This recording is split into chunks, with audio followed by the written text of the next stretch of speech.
پیارے دوستو، آج کی اس ویڈیو میں ہم آپ کو رضوان صاحب کی کہانی بتانے جا رہے ہیں، جس کو سن کر آپ کی آنکھوں میں بھی آنسو آ جائیں گے۔ تو دوستو، آپ اس ویڈیو کو آخر تک ضرور دیکھیے گا اور اس ویڈیو کو ایک لائک کر کے ہمارے چینل کو سبسکرائب ضرور کر لیجئے گا۔ پیارے دوستو، رضوان صاحب ضعیف یعنی بوڑھے ہو چکے تھے۔ ان کی 4 لڑکیاں تھیں اور چاروں کے چاروں شادی کے لائق ہو چکی تھی۔ سب سے بڑی لڑکی تقریباً 24 سال کی تھی، اس سے چھوٹی لڑکی 22 سال کی تھی، اس سے چھوٹی لڑکی تقریباً 20 سال کی تھی اور سب سے چھوٹی والی لڑکی تقریباً 18 سال کی تھی۔ رضوان صاحب کا کوئی بھی بیٹا نہیں تھا اور غریبی کی وجہ سے ان لڑکیوں کی شادی نہیں ہو رہی تھی۔ رضوان صاحب اپنے گھر میں اکیلے کمانے والے تھے۔ یہ ایک غیر مسلم یعنی کرسچن عورت کے گھر میں صاف صفائی اور کپڑے دھونا، باغیچے کی دیکھ بھال کا کام کیا کرتے تھے۔ رضوان صاحب کی جو مالکن تھی، اس کے گھر میں صرف وہ کرسچن عورت اور اس کا ایک 5 سال کا چھوٹا بچہ رہتا تھا۔ اس کا شوہر ودیش میں بزنس دیکھتا تھا اور یہ کرسچن عورت یہاں کی 2 فیکٹریوں کو سنبھالا کرتی تھی۔ یہ عورت رضوان صاحب سے بہت پریشان ہو چکی تھی، کیونکہ رضوان صاحب کی عمر ہو جانے کی وجہ سے کوئی بھی کام ٹھیک سے نہیں کرتے تھے۔ اب ان کے جسم میں بڑھاپے کی وجہ سے طاقت نہیں بچی تھی۔ رضوان صاحب کپڑا دھلتے تو اچھے سے صاف نہ کر پاتے، گھر اور باغیچے کی صفائی ٹھیک سے نہیں کر پاتے تھے۔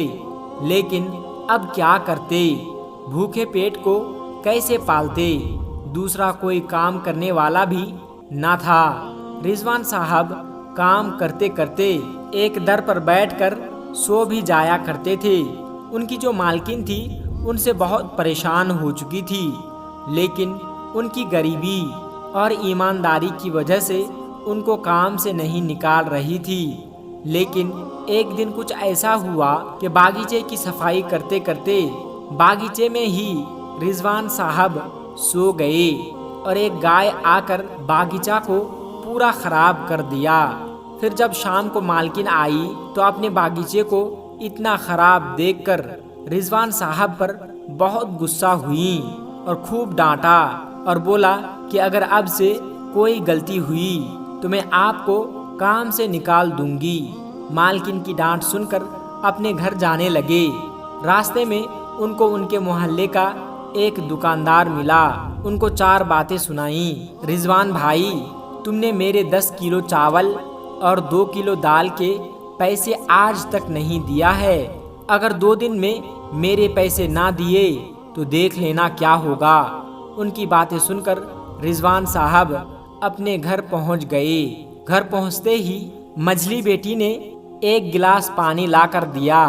پھر ان کی بوڑھی بیوی بغل میں آ کر بیٹھ گئی اور کہنے لگی کہ صاحب، رمضان کا چاند نظر آ گیا ہے، روزے کے لیے سامان چاہیے۔ گھر میں کچھ پیسہ نہیں ہے اور نہ ہی ایک سامان ہے۔ دکان والا اب ادھار دینے کو منع کر دیا ہے۔ بیٹیوں کو کوئی کہیں سے رشتہ نہیں آ رہا ہے اور جو آتا ہے وہ دہیج مانگتے ہیں۔ اب کل گھر میں کیا کھانے کو بنے گا؟ جو آپ کی تنخواہ ملتی ہے سب کا سب کرایہ دینے میں چلا جاتا ہے۔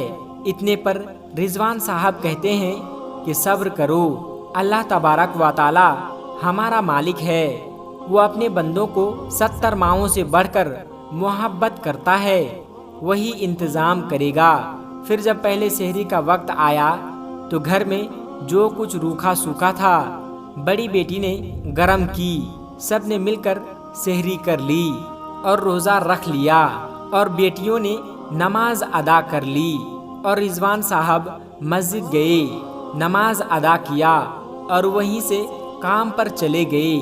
وہ کرسچن خاتون اپنے باغیچے میں مارننگ واک کر رہی تھی۔ رضوان صاحب اس خاتون سے جا کر کہتے ہیں کہ مالکن صاحبہ، آج سے ہمارا رمضان لگ گیا ہے اور گھر میں کچھ پیسے نہیں ہیں، آپ مجھے کچھ پیسے دے دیں تو ہمارا افطار کا انتظام بھی ہو جائے گا۔ اس عورت نے کہا کہ آپ کو بہت پیسے ایڈوانس میں دے دیا ہے، اتنا پیسہ دیا ہے کہ جتنا آپ کام بھی نہیں کرتے ہیں اس سے زیادہ ہی آپ کو پیسہ دے دیا ہے، اب میں آپ کو ایک پیسہ نہیں دوں گی۔ اتنا کہہ کر اس خاتون نے کہا کہ اگر آپ میرا ایک کام کر دو تو میں آپ کو کچھ پیسے دے سکتی ہوں۔ یہ سن کر رضوان صاحب بہت خوش ہو گئے اور بولا کہ مالکن آپ کا کام ضرور کروں گا۔ اس خاتون نے ان کو ان کی طاقت سے بھی زیادہ سامان ان پر لاد دیا اور کچھ پیسے دے دیے اور بولا کہ میرے بزنس پارٹنر کے گھر پہنچا دو۔ یہ بول کر وہ خاتون گھر کے اندر چلی گئی۔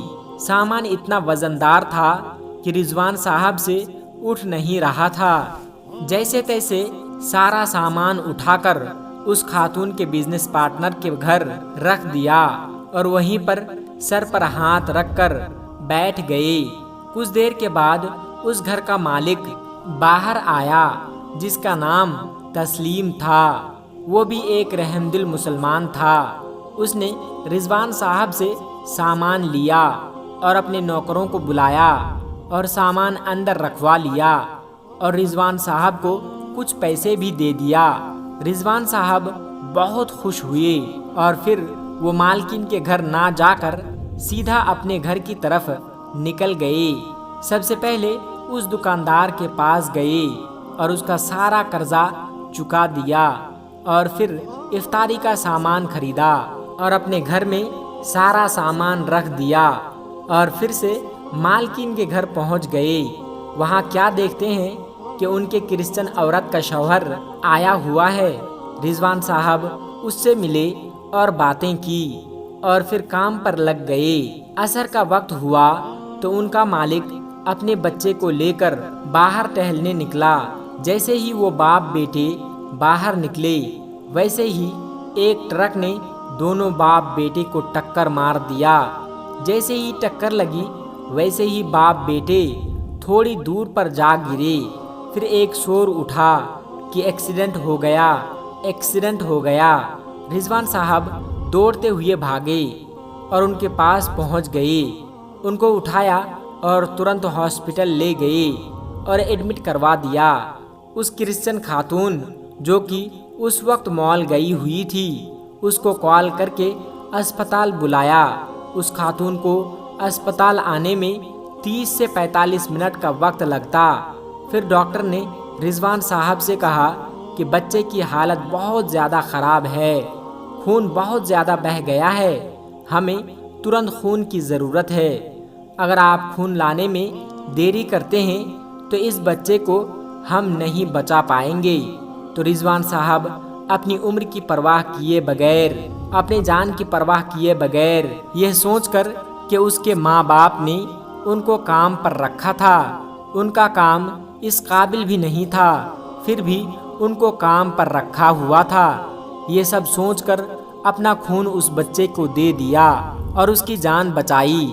پھر جب وہ خاتون آئی تو ڈاکٹروں نے سارا ماجرا اس خاتون کو بتا دیا کہ کس طرح سے رضوان صاحب نے وقت گنوائے بغیر بنا سوچے سمجھے اپنا خون دے دیا۔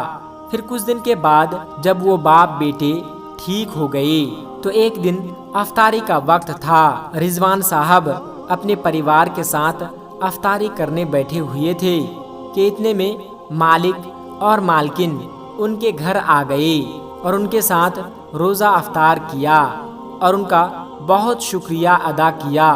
ان کا مالک کہتا ہے کہ اگر آج آپ نہ ہوتے تو ہمارا بچہ ہمارے درمیان نہ ہوتا، ہماری گھر کی خوشی آج جو بھی ہے وہ سب کی سب آپ کی وجہ سے ہے۔ پھر رضوان صاحب کا مالک اور اس کی بیوی ہر روز افطاری کے وقت رضوان صاحب کے گھر میں آیا کرتے تھے اور اپنے ساتھ میں پھل فروٹ اور افطاری کا سارا سامان بھی لایا کرتے تھے اور ان کے گھر میں ہی بیٹھ کر افطاری کیا کرتے تھے اور اسلام اور دین کی باتیں کیا کرتے تھے اور دین کی باتیں سیکھا بھی کرتے تھے۔ اس کے بعد